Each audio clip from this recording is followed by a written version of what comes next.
Hey, hey, hey. Time for another Out of This World story from rSpace. Today on rSpace, it's all you can eat. OP signed up for a relationship, but apparently he joined a dating buffet where everyone gets a taste. Is it too late to order something more substantial? You be the judge. Up first, OP got a bit more than he bargained for. Am I the a-hole for divorcing my wife after she asked for an open relationship, and now I'm thriving while she isn't? Hey Reddit, I'm in a bit of a situation, and I'm starting to wonder if I'm the bad guy here. I'll try to keep this short, but there's some context that might be important. So, my 34 male wife, 32 female, and I have been married for 7 years. We've had a pretty great life together. I've built a successful business. I do pretty well for myself. I'll leave it at that. And we've traveled all over the world. Live in a beautiful house. The whole deal. I've always thought we were happy. Out of nowhere, a few months ago, my wife tells me she wants to open up our marriage.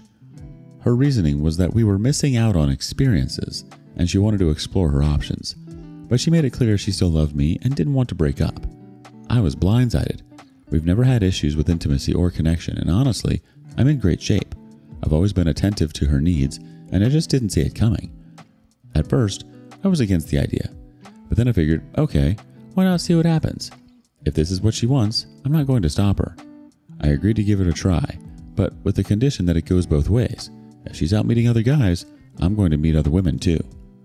Well, here's where things get a little ironic. As soon as we opened the relationship, I started meeting women left and right. I'm talking crazy success on dating apps, people I meet through work, even casual flings while I'm traveling for business.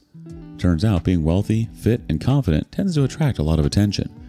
I'll spare you the details, but let's just say I haven't exactly been lonely. My wife, on the other hand, yeah, not so much. She's been on a few dates, but nothing's really panned out for her. A couple of the guys ghosted her, and she's mostly frustrated that it's not what she imagined. Meanwhile, I'm having a blast. After a few months of this, I started to realize that I don't need to stay in a marriage where my wife was basically looking for an excuse to cheat on me. If she wanted to be single, then let's make it official. I filed for divorce, and now she's upset and saying that I'm pushing her for wanting to explore herself. But honestly, I just don't see the point in staying married if we're both dating other people. Why play house?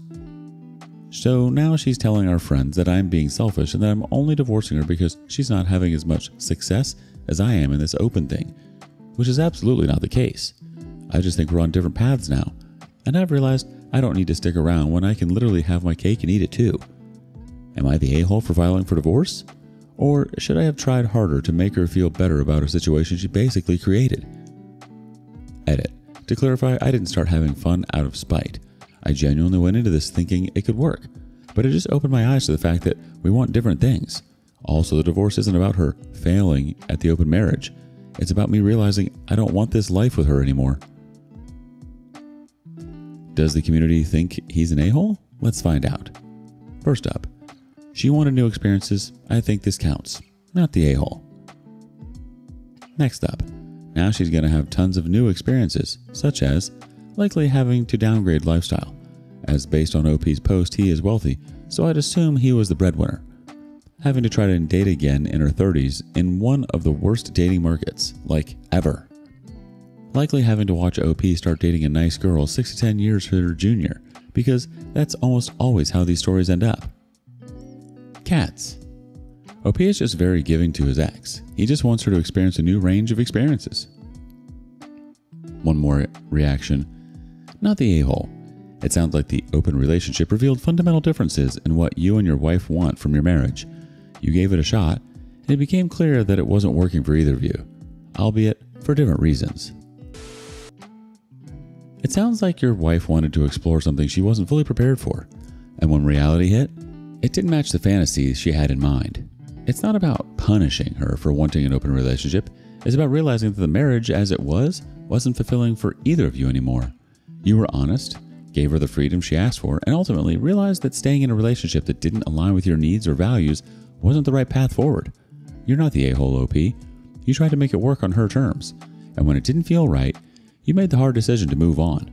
Sometimes, that's just the honest, albeit painful, outcome of two people wanting different things. What do you think?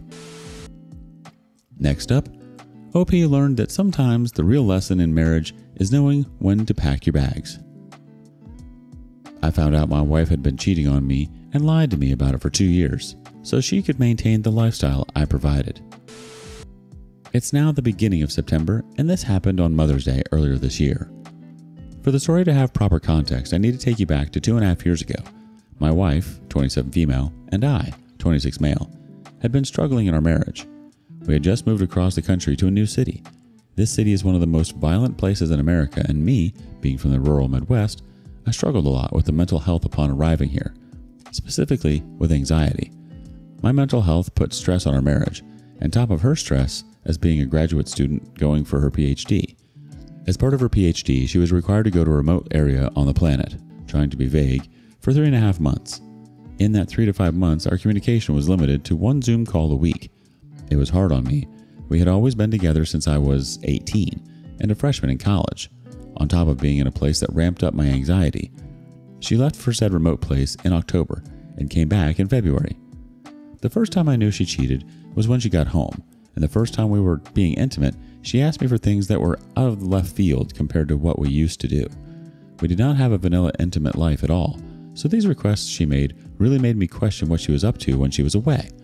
Later that night, I sat her down and asked her point blank if she had cheated on me, because of how out of left field these requests were. She told me she didn't cheat. She explained to me that while she was gone, she had been following a guy online that talked about ways to spice up intimacy and wanted to try them. I trusted my wife, and she showed me the guy online that she said she was talking about. So at the time, it made sense, and I loved and trusted my wife. Talk about some love glasses covering my eyes. Fast forward to April of this year. Over the past 2 years, I've learned ways to cope with the anxiety that this place brings me, and I thought our marriage had been doing better. We hadn't argued. Intimate life wasn't as frequent as I'd like, but it was still often enough, and I thought we were doing good. We had gotten past the hard couple years, and we were doing better. My best friend from high school, let's call him Dave, 26 male, is getting married to his long-term partner back near my hometown in the Midwest. We take a trip out there for the wedding and visit my family. While we were at the wedding, my wife meets, let's call him Frank, 28 male, who was Dave's good friend during college. And as they had similar interests in music, they started conversing about that. As this is a small rural wedding, there isn't a whole lot of people, and I can see that my wife is talking to Frank. I go up and introduce myself as the husband, and he seemed like a chill guy. They talked off and on during the reception whenever new music was being played. Then we left, and I drove to our hotel that we had a couple hours away as we were flying out in the morning. About a week later, we were back home, and I walk into the kitchen to get a glass of water, and I see that she has a Snapchat from Frank. I thought that was strange, but she said they were just friends again. I loved and trusted my wife, so I believed her. Mother's Day morning, it is a regular day. No issues or arguments in the last few months. We were intimate that morning, and then she left for lunch with her family as her grandma and her dad lived relatively close, but I was asked not to go. Again, I thought it was weird, but her father and I never really got along, so I played it off as he didn't want me to go, or she wanted just a family lunch with her dad and grandma. My wife gets home from that lunch, says that we need to talk, and it just hit me with, "I want a divorce. I'm not happy." My world shattered. I spent the next 20 to 30 minutes trying to convince her to try marriage counseling, trial separation, but nothing is working.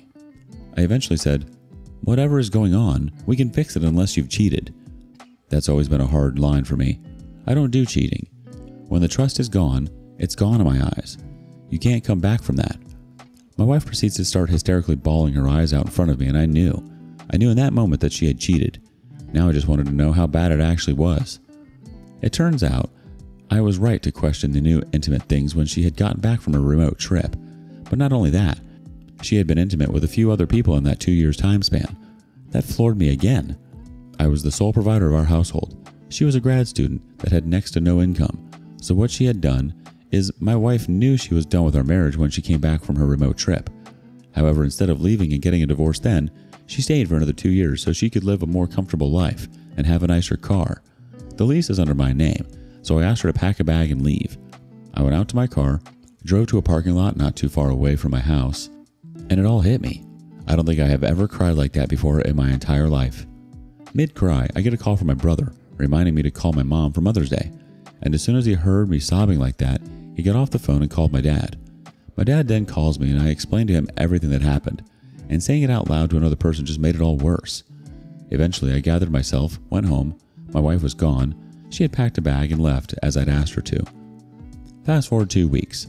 I had spoken with my boss about taking a leave of absence, and I went back to my family in the Midwest for a few weeks to gather myself and figure out who I was, outside of being married to my wife. It was at this time that I found out that my wife and Frank were sleeping together. Not only that, but within a week of everything happening, she had caught a plane to the Midwest where Frank is from, and had been sleeping with him and posting him all over her social media. I loved my wife so deeply that this hurt me to my core. Fast forward to today. I'm doing much better now than I was previously. I still have a few days where I'm so hurt that it feels like I can't breathe, but most days I'm doing okay. We agreed to an amicable divorce where I left her car, and the money we had in our bank, as long as she didn't touch my retirement account. I started over financially, and it's been a process, but I'm finally becoming stable again. We didn't have any kids as we were waiting for her to finish grad school, and I thank God for that now. The divorce isn't quite final yet, but we are just waiting for the courts to do their thing. I accepted a new job back in the Midwest, a city about 2.5 hours from my family, and I did this to get a fresh start. I've been in this violent city now for 3.5 years, and it's just been the worst time of my life between my anxiety and this divorce. I know I wasn't always the best husband in that planet, but I never stopped trying to better myself for her. I never lied, cheated, or was violent with my now ex in the 8.5 years we were together. The reason I wrote this is I felt it would help bring me closure on everything that was happening, and to ask you all if anyone's been through something similar. How did you learn to trust again? My biggest goal in life is to be a dad. It's something I've always wanted, but each time I try to talk to someone new, all I think about is, how is this new woman going to F me over? I've been in therapy since the divorce was initiated, and it's helped with everything except this. If there are any details anyone thinks I glossed over, I will try my best to answer them.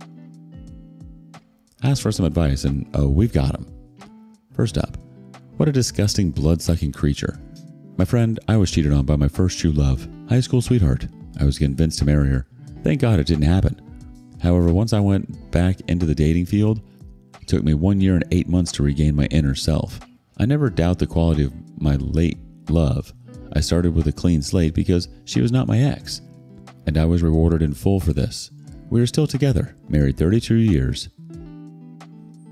Next person says, honestly, dude, she will regret what she did after a while. If you are as good as you say you are, she will have a few short-term flings and then realize these other dudes will run through her and toss her aside when they finally got bored, and have to deal with any real issues she presents. Not only that, but any dude who is worth being in a serious relationship with would run the other way when they find out what she did to you. It definitely sucks, but you're the type of dude many women would kill for. You just have to find them.